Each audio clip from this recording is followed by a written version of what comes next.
നിങ്ങളുടെ favourite shows ഇനി ഒരിക്കലും മിസ്സാവില്ല. ഇപ്പോൾ C5 കാണും നിങ്ങളുടെ ഫേവറേറ്റ് ഷോസ് തികച്ചും സൗജന്യമായി. റിയ, അബദ്ധത്തിൽ എന്റെ ദേഹത്ത് വീണതിനാണോ നീ അവളെ തല്ലിയത്?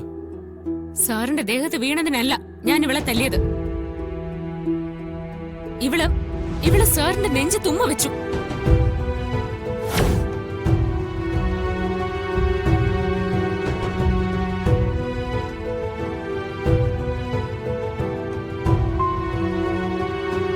സാർ അതറിഞ്ഞില്ല. സാർ ചിലപ്പോ ശ്രദ്ധിച്ചു കാണില്ല. പക്ഷെ ഞാൻ കണ്ടു. മറ്റൊരു പെണ്ണ് സാറിനെ ഉമ്മ വെക്കുന്ന കണ്ടാ എനിക്കത് കണ്ടു നിൽക്കാൻ പറ്റുമോ? സഹിക്കാൻ പറ്റുമോ?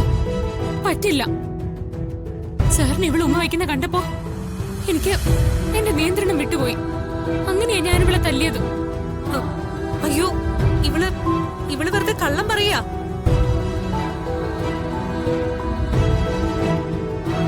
എടി, നട്ടാ കുരുക്കാത്ത കള്ളം പറയരുത് കേട്ടോ. ഞാൻ പോയി ഉമ്മ വെച്ചു പോലും.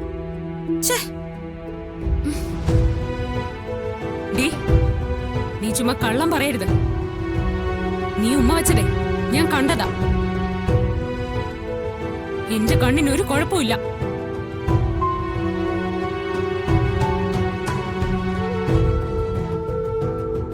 പാർവതി, വെറുതെ റിയെ കുറ്റപ്പെടുത്തരുത്. മഞ്ഞ കണ്ണട വെച്ചാലേ എല്ലാം മഞ്ഞയായ തോന്നും. ഇത് മഞ്ഞയും പച്ചയൊന്നും അല്ല.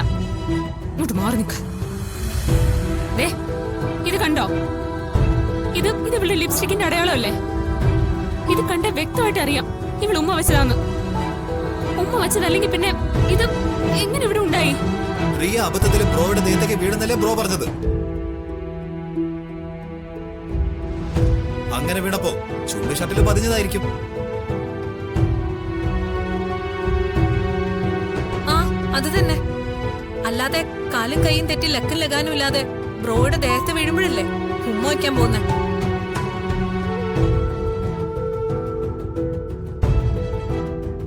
പാർവതി, നീ കുറച്ചുകൂടി സെൻസോടെ ചിന്തിക്ക്. പബ്ലിക്കായിട്ട് റിയ ബ്രോയെ ഉമ്മ വയ്ക്കാൻ പോവല്ലേ? പറയുന്നതിന് എന്തെങ്കിലും ഒരു യുക്തി വേണ്ടേ? വെറുതെ ഒരാളുടെ പുറത്ത് പഴിചാരാൻ നിൽക്കുന്നു. നീയും ഇവളെ പോലൊരു പെണ്ണാണ്. അവൾക്കും അഭിമാനമുണ്ട്, മറന്നുപോരുത്. ചേട്ടാ, മതി, നിർത്ത്. ഈയിടെ നിന്റെ കൈക്കൽപ്പം നീളം കൂടുന്നുണ്ട്. അതൊതുക്കി വെച്ചാൽ നിനക്ക് കൊള്ളാം. ഇനി തല്ലണമെങ്കിൽ നീ എന്നെ തല്ല്. അതിനുള്ള ധൈര്യം നിനക്കുണ്ടോന്ന് എനിക്കറിയണല്ലോ.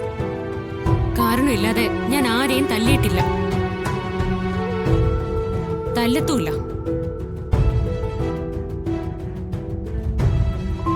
പക്ഷേ വൃത്തിയേട് കാണിച്ച അതിനിപ്പോ ആരായാലും അവരെ ഞാൻ ഇനിയും തല്ലും. വേണ്ട.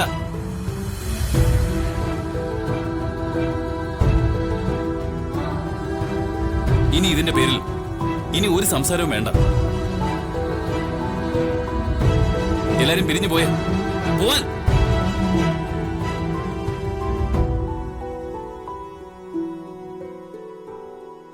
പാർവതി, ഇനി ഈ വിഷയം ഇവിടെ മിണ്ടരുത്.